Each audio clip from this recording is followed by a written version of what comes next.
নমস্কার, আমি শুভাশিস সংবাদ সোচ্চারে আপনাদের স্বাগত। আজকে আমি যে বিষয়গুলো নিয়ে আলোচনার জন্য এসেছি, মাত্র গতকাল আমাদের কাগজে বেশ কিছু ভিন্নধর্মী খবর বেরিয়েছে।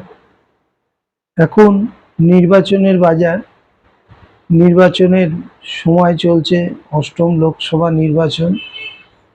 তো সারা রাজ্য এবং সারা দেশে এখন নির্বাচন সংক্রান্ত খবরই বেশি আপনারা দেখছেন, শুনছেন। কিন্তু গতকাল আমরা আমাদের সংবাদ সোচ্চার পত্রিকায় একটু ভিন্নধর্মী খবর করেছি। যদিও এই খবর করার সময় আমাদের যারা শুভাকাঙ্ক্ষী, যারা শুভানুধ্যায়ী পাঠক, তারা অনেকেই বলেছিলেন যে এই সময় এই ধরনের খবরগুলো খুব একটা বাজারে খাবে না আর কি, যেটা গোদা বাংলায় বলে খবর খাবে না। এখন নির্বাচন সংক্রান্ত নানান গসিপ, নানান গল্প, নানান কিছু কাহিনী, অতিরঞ্জিত কিছু কাহিনী সব তুলে ধরার মধ্যে দিয়েই এখন খবরের টিআরপি বাড়বে, ভিউয়ার্স বাড়বে।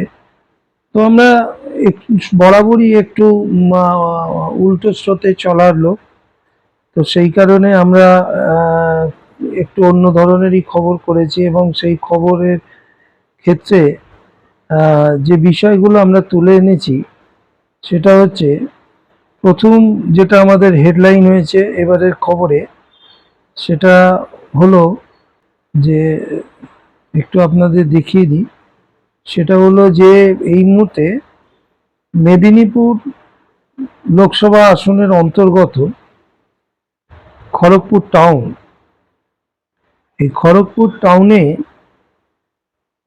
রেশমি মেটালিক বলে একটি কর্পোরেট সংস্থা আছে। তারা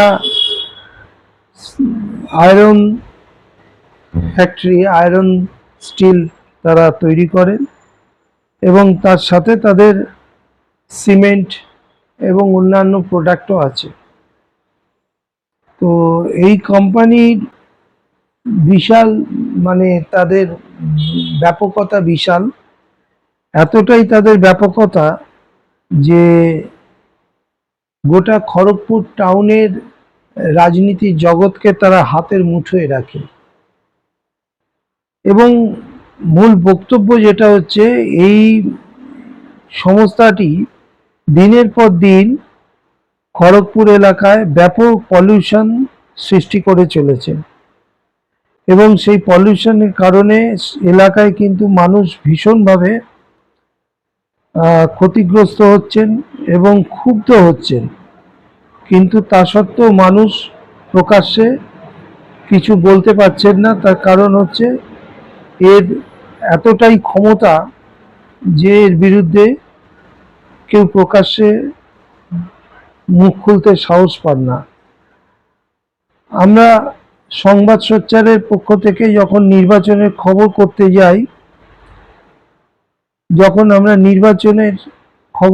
যাই, তখন এই সংস্থার সম্বন্ধে আমাদের গতকাল আমাদের কাগজে এই খবরটি বেরিয়েছে।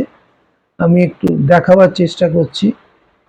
আমাদের কাগজের ভোটের হাওয়া নয়, খড়গপুরবাসীর ঘুম কেড়েছে রেশমি। এই কর্পোরেট সংস্থার বিরুদ্ধে একরাশ অভিযোগ জানিয়েছেন বেশ কিছু মানুষ, যাদের মধ্যে প্রাক্তন কাউন্সিলর আছেন, যাদের মধ্যে বিজেপির নেতৃত্ব আছে, রাজ্য নেতৃত্ব আছে এবং সাধারণ মানুষ তো আছেই। তাদের সবারই প্রায় বক্তব্য, এই কোম্পানি দিনের পর দিন খড়গপুর টাউনে এত পলিউশন, এত দূষণ সৃষ্টি করছে যে খড়গপুরের মানুষ জীবন জীবিকা দুর্বিষহ হয়ে উঠছে। কিন্তু তথাপি তার বিরুদ্ধে কোনো রকমভাবে কেউ মুখ খুলতে সাহস পাচ্ছেন না, পাছে আরও তাদের বিপদ বাড়ে, কারণ এরা খুব প্রভাবশালী একটি কর্পোরেট সংস্থা। তো একমাত্র সম্ভবত আমরাই এই কোম্পানির বিরুদ্ধে এই প্রথম খবর করলাম গতকাল 15ই মে আমাদের সাপ্তাহিক সংবাদ সোচ্চার পত্রিকার প্রথম পাতায় হেডলাইন নিউজ হয়েছে এটা। আশা করি আমাদের কাগজ তো সর্বত্র আমরা পৌঁছতে পারি না, কিন্তু হোয়াটসঅ্যাপের মাধ্যমে আমাদের কাগজের ব্যাপকতা এখন অনেক বেড়েছে। অনেকেই আমাদের পিডিএফ পান এবং পিডিএফ থেকে তারা আমাদের কাগজটা পড়েন। আশা করব যারা দেখেননি পিডিএফ তারা অতি অবশ্যই খবরটা দেখবেন এবং আগামী দিনে খড়গপুর শহরকে বাঁচানোর জন্য যদি কোনো স্বেচ্ছাসেবী সংস্থা, কোনো পরিবেশ প্রেমী সংস্থা এগিয়ে আসেন, তাহলে আমার মনে হয় একটা ভালো কাজ হবে। কারণ এই সংস্থার বিরুদ্ধে প্রচুর ক্ষোভ। একটু খড়গপুর এলাকায় গিয়ে সাধারণ মানুষের সাথে কথা বললেই বোঝা যাবে। সেখানকার মানুষের অভিযোগ যে এত মানে দূষণ সৃষ্টি হয় এই কোম্পানির, এত ডাস্ট ওড়ে যে খাবার পর্যন্ত আলগা 10 মিনিট খাবার আলগা রাখা যায় না। বাড়িতে খাবার দাবার যদি 5-10 মিনিট আলগা থাকে, তার এই ডাস্ট সম্পূর্ণ খাবার নষ্ট করে দেয়, পুরো খাবার ভর্তি করে দেয়, কালো করে দেয় এবং প্রতি মুহূর্তে ঘর বাড়ি সমস্ত কিছুর মধ্যে এই ডাস্ট ঢুকছে। মানুষের নিঃশ্বাস প্রশ্বাসের মধ্যে দিয়ে এই ডাস্ট, ধোঁয়া, ধুলো ঢুকছে। ফলে মানুষের খুব অসুবিধার মধ্যে দিয়ে খড়গপুরের মানুষকে কিন্তু বেঁচে থাকতে হচ্ছে। অদ্ভুতভাবে প্রশাসন, এই বিষয়ে নাকি প্রশাসনের কোনো ভূমিকা নেই। তার কারণ হচ্ছে এই সংস্থার যারা মালিক তাদের সাথে কেন্দ্রের এবং রাজ্যে উচ্চ ক্ষমতাসীন মানুষ, প্রভাবশালী লোকেদের অত্যন্ত নিবিড় যোগাযোগ রয়েছে। কতটা সত্যি কতটা মিথ্যা আমরা জানি না, তবে এই অভিযোগটা আমরা যেহেতু খড়গপুর টাউনের ইলেকশন করার সময় কিছু মানুষের মুখ থেকে শুনেছি এবং তারা অনেকেই বলেছিলেন যে এর খবর আপনারা করতে পারবেন না, আমরা খানিকটা চ্যালেঞ্জ নিয়েই এই খবরটা করেছি। দ্বিতীয় বিষয়, আমরা আর একটা বিষয় খবর করেছি, সেটা হচ্ছে প্রথম পাতাতেই আছে ডেবরায় বেআইনি তেল গোডাউনে সংবাদ সোচ্চারের হানা। আমরা একমাত্র সংস্থা সংবাদ সোচ্চার যে পশ্চিমবাংলায় যে দীর্ঘদিন ধরে যে তেল পাচারের একটা র্যাকেট চলছে, সুদূর হলদিয়া বন্দর থেকে শুরু করে, হলদিয়ার আইওসি গেট থেকে শুরু করে একদম মেদিনীপুর ঝাড়গ্রামের লোধাশুলি জঙ্গল পর্যন্ত বিভিন্ন পয়েন্টে, বিভিন্ন থানা এলাকায় দীর্ঘদিন ধরে এক বেআইনি ব্যবসা, তেল পাচার দীর্ঘদিন ধরে চলছে। ব্যাঙের ছাতার মতো অসংখ্য গোডাউন গজিয়ে উঠেছে এবং সেই গোডাউনগুলোতে প্রতিদিন হলদিয়া থেকে যে সমস্ত ট্যাঙ্কারগুলো বিভিন্ন রকম লুব্রিকেটিং অয়েল লোডিং করে তারা বেরোয়, সেই সমস্ত ট্যাঙ্কারগুলো বিভিন্ন পয়েন্টে বিভিন্ন জায়গায় তারা ট্যাঙ্কার থেকে তেল নামায় এবং তেল কাটিং করে এবং সেই তেল বিভিন্ন রকম পদ্ধতিতে ভেজাল করে মিলাবট করে সে আবার বাজারে বিক্রি হয়। এই প্রসেসটা, এই ব্যবসা, কালো ধান্দাটা পশ্চিমবাংলায় আজ প্রায় 20-22 বছর ধরে চলছে, যার বিরুদ্ধে বহুবার পুলিশি রেড হয়েছে। এমন নয় যে পুলিশ রেড হয় না, পুলিশ রেড হয়, কিন্তু সেই রেডগুলো যাই হয় সেটা হচ্ছে পুলিশের মুনাফা বাড়াবার জন্য রেড হয়। পুলিশের পাওনা তোলাবাজির টাকা বাড়াবার জন্য রেড হয়। আমরা অতীতে অনেকগুলো বড় বড় রেডে দেখেছি, তারপরেও দেখেছি 2 মাস, 2.5 মাস, 3 মাস পর আবার সেই একই রকমভাবে এই ব্যবসাগুলো চলতে শুরু করেছে। তো স্বাভাবিকভাবেই এবার আমরা আমাদের সংবাদ সোচ্চারের কিছু শুভানুধ্যায়ী হাইকোর্টের কিছু আইনজীবী তাদেরকে সাথে নিয়ে আমরা এবারে জনস্বার্থে একটা মামলা দায়ের করব বলে আমরা ঠিক করেছি, এবং তার জন্য আমরা বেশ কিছু এইরকম কালো ধান্দাবাজ সমস্ত গোডাউনের ছবিও আমরা ফুটেজও আমরা জোগাড় করেছি। এবং আমরা মনে করি যে যদি গরু পাচার পশ্চিমবাংলায় বন্ধ হতে পারে, তাই নিয়ে সিবিআই এনকোয়ারি হতে পারে, যদি কয়লা পাচারের বিরুদ্ধে সিবিআই এনকোয়ারি হতে পারে, যদি বালি মাফিয়াদের বিরুদ্ধে হাইকোর্ট বালি মাফিয়াদের বিরুদ্ধে অর্ডার দিতে পারে, নির্দেশ দিতে পারে বালি তোলা বন্ধ করার জন্য, তাহলে তেল মাফিয়াদের বিরুদ্ধে কেন অর্ডার হবে না, কেন হাইকোর্টের আদেশ হবে না? সেই কারণে আমরা এবার ঠিক করেছি আর পুলিশে নয়, যাতে সেন্ট্রাল কোনো এজেন্সি, বিশেষ করে যেহেতু এটা রাষ্ট্রায়ত্ত সংস্থার একটা প্রোডাক্ট লুব্রিকেটিং অয়েল, তাতে মোবিল থাকে, বিভিন্ন রাসায়নিক তেল থাকে, তার সাথে বিটুমিন থাকে, যেটা আপনার জানেন রোড পিচে ব্যবহার করা হয়। প্রচুর কন্ট্রাক্টর, সরকারি কন্ট্রাক্টর কিন্তু এই ব্যবসার সাথে প্রত্যক্ষ এবং পরোক্ষভাবে কিন্তু যুক্ত হয়ে রয়েছে। যে সমস্ত কন্ট্রাক্টররা সরকারি ক্ষেত্রে বড় বড় অর্ডার নিয়ে কাজ করেন, রোডসের কাজ করেন, তারা কিন্তু এই সমস্ত অবৈধ তেল গোডাউন থেকে, অবৈধ বিটুমিন গোডাউন থেকে তারা আইওসি সিল করা বিটুমিন তারা খরিদ করেন অনেক কম দামে, এবং স্বাভাবিকভাবেই সেই সমস্ত মালগুলো যা তারা কেনেন সেগুলো সাবস্ট্যান্ডার্ড হয়, এবং সেই সাবস্ট্যান্ডার্ড মাল তারা দিয়ে রাস্তা তৈরি করেন।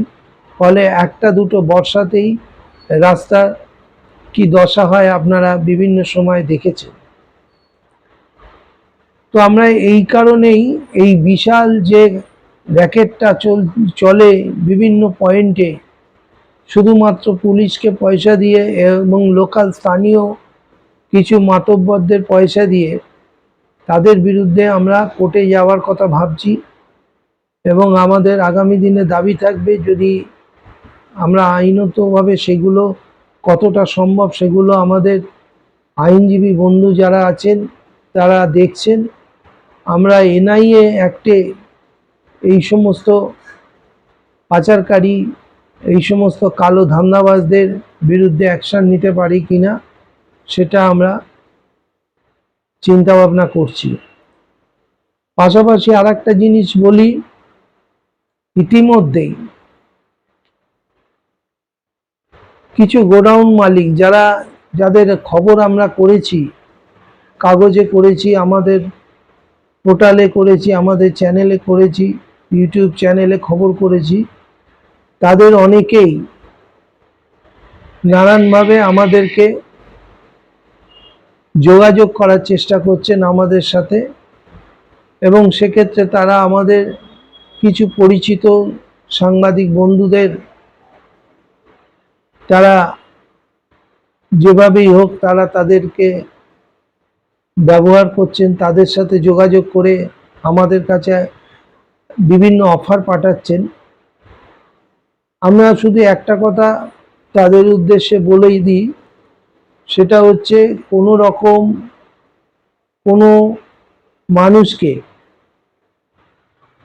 আপনারা টাকা দেওয়ার চেষ্টা করলে সেটা কিন্তু আপনাদের দায়িত্বে দেবেন। সংবাদ সোচ্চারকে পয়সা দিয়ে কেনা কিন্তু সম্ভব নয়। আমরা গত 13 বছর ধরে আমাদের কাগজ পার করি এবং আমরা 13 বছর ধরে আমাদের যে সংবাদ সোচ্চার পত্রিকা বেরোয় তার পিছনে অনেক যন্ত্রণা আছে, অনেক কষ্ট আছে, অনেক অভাব আছে, অভিযোগ আছে, কিন্তু তা সত্ত্বেও আমরা কারোর কাছে আজ পর্যন্ত মাথা হেঁট করিনি। আর এই ধরনের কালো ধান্দাবাজ লোকেদের কাছ থেকে টাকা নিয়ে কাগজ করব এরকম কোনো ভাবনা তো আমাদের মধ্যে একদমই আসে না। তাই যারা ভাবছেন যে সংবাদ সোচ্চারকে আমাদেরকে কি বলবো, যে সংবাদ সোচ্চারকে ম্যানেজ করতে পারলে তারা ব্যবসাটা চালিয়ে যেতে পারবেন, তারা ভুল করছেন। আমাদের নাম করে কেউ যদি টাকা আপনাদের কাছ থেকে নেয় তাহলে সেই টাকা আপনারা আপনাদের দায়িত্বে দেবেন, সংবাদ সোচ্চার তার জন্য দায়ী থাকবে না। এবার আসি রাজনৈতিক প্রসঙ্গে। আপনারা জানেন সন্দেশখালী এই মুহূর্তে আমাদের রাজ্যের সবচেয়ে বড় খবর, যে সন্দেশখালী নিয়ে প্রচুর আলোচনা আমরা দেখতে পাচ্ছি। সেখানকার মা বোনেদের কিভাবে বিজেপি ব্যবহার করেছে, শুভেন্দু অধিকারী ব্যবহার করেছে, তার ইতিহাস প্রায় প্রকাশ করে দিয়েছেন সেই বিজেপিরই মণ্ডল সভাপতি গঙ্গাধর কয়াল। এখন এই নিয়ে রাজনৈতিক নানান দড়ি টানাটানি হচ্ছে, কিন্তু এটা অস্বীকার করার উপায় নেই যে এই ভিডিও ভাইরাল হওয়ার পরে যে তথ্য সামনে এসছে তাতে শুধু বাঙালি হিসেবে, বাংলার মানুষ হিসেবে আমাদের সবারই মুখ পুড়েছে। টাকার বিনিময়ে কোনো মহিলাকে তার অজান্তে সাদা কাগজে সই করিয়ে নিয়ে তারপরে সেখানে একটা ম্যাটার বসিয়ে, ধর্ষণের একটা অভিযোগ বসিয়ে, একটা কমপ্লেন করে দিয়ে কারোকে ফাঁসানো, এ ধরনের ঘটনা কিন্তু পশ্চিমবাংলার রাজনীতিতে কোশমিন কালেও ছিল না। আমরা বারবার বলছি পশ্চিমবাংলার রাজনীতিতে খুন, জখম, রক্তপাত, গণহত্যা বহুবার আমরা দেখেছি, কিন্তু এইভাবে প্রায় ৭০-৭২ জন মহিলাকে দিয়ে গণধর্ষণের অভিযোগ করানো এবং সেটা গোটাটাই সাজানো ছক, এরকম অসভ্যতামি মানে নোংরামি পশ্চিমবাংলার রাজনীতিতে কিন্তু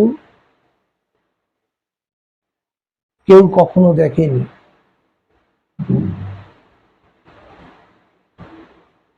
তো আমরা মনে করি এই রাজনীতির সমাপ্তি হওয়া প্রয়োজন, এই রাজনীতি বন্ধ হওয়া প্রয়োজন, যেখানে রাজনীতিতে ন্যূনতম শালীনতা বোধ হারিয়ে যাচ্ছে, ন্যূনতম নীতি নৈতিকতা হারিয়ে যাচ্ছে। মনে হচ্ছে কিছু মানুষ তারা ক্ষমতা পাওয়ার জন্য যা ইচ্ছা বলতে পারেন, যা ইচ্ছা করতে পারেন। এটা কিন্তু একদমই মেনে নেওয়া যায় না।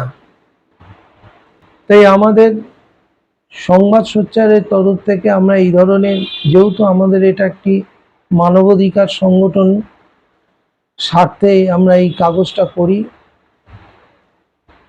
আমাদের মনে হয় এটা মানবাধিকার উল্লঙ্ঘনের একটা মস্ত বড় বিষয়। এবং সবচেয়ে বড় আশ্চর্যের বিষয়, এই ধরনের ঘটনার সাথে নাম জড়িয়ে যাচ্ছে দেশের মহিলা কমিশনে, দেশের মানবাধিকার কমিশনে। আজকে আমাদের কাগজের আর একটি বড় খবর আমরা দৃষ্টি আকর্ষণ করব সবার কাছে।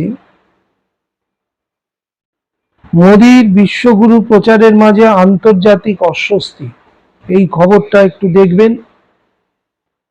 অনুমোদন পেল না ভারতের মানবাধিকার কমিশন। পরিস্থিতি আজকে এমন জায়গায় চলে গেছে, ভারতবর্ষের মানবাধিকার, যা ইউনাইটেড নেশন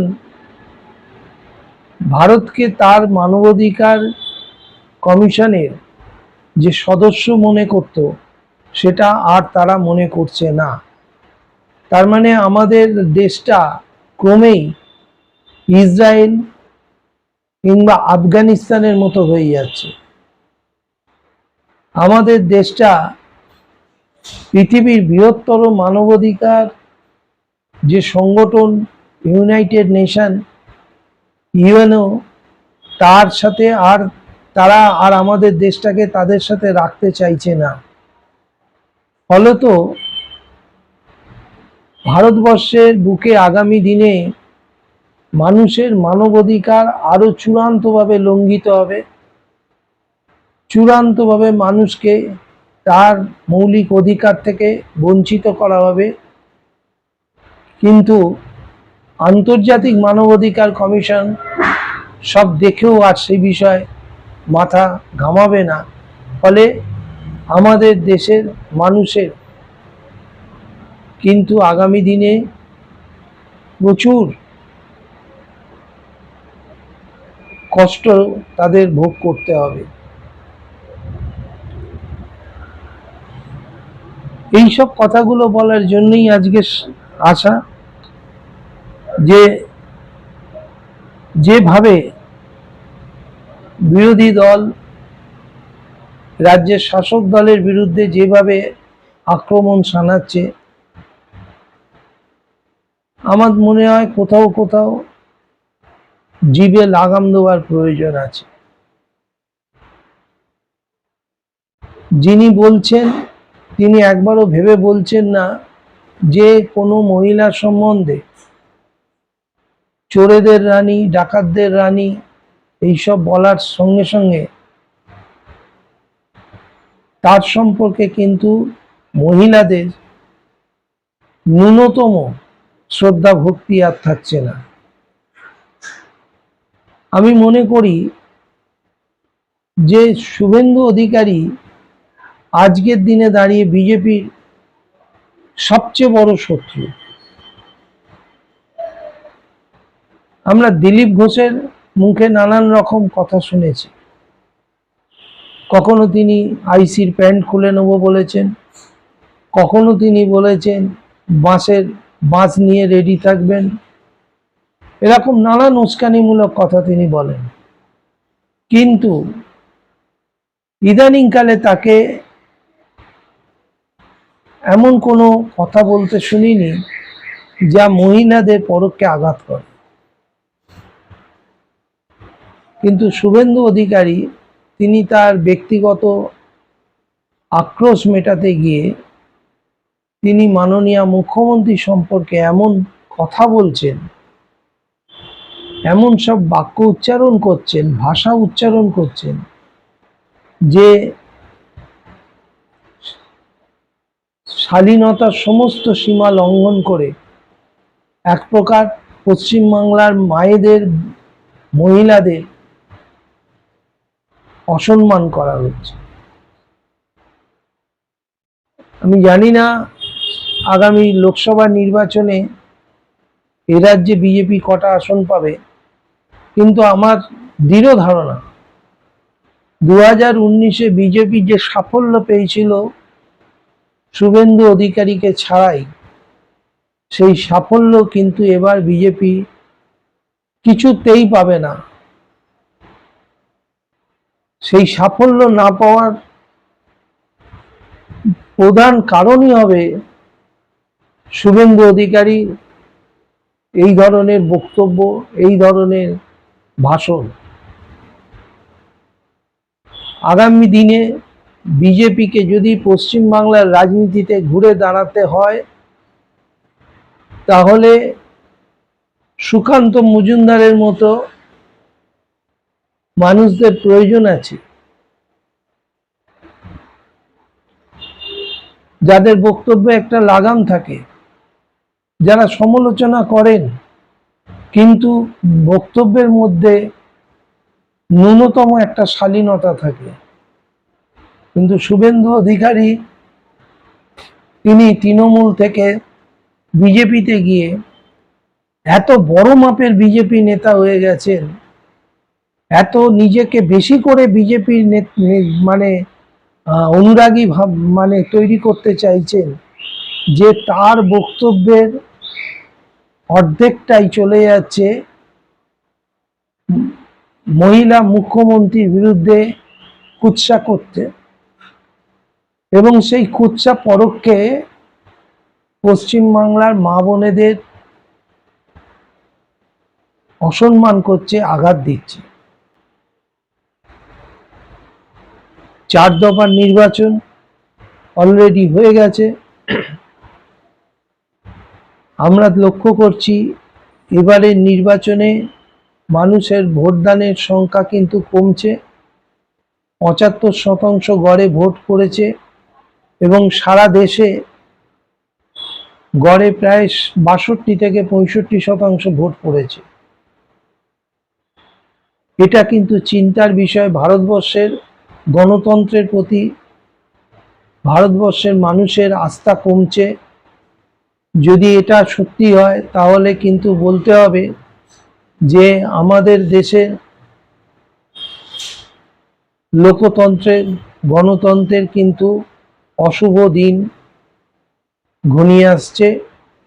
এবং যদি রাজনৈতিক দলগুলো তারা তাদের নীতি আদর্শের ক্ষেত্রে সঠিক না হন, তারা যদি নিজেদের ভূমিকাগুলো না পাল্টান, তাহলে আগামী দিনে কিন্তু ভারতবর্ষের গণতন্ত্র সাধারণ মানুষ পদাঘাত করবে।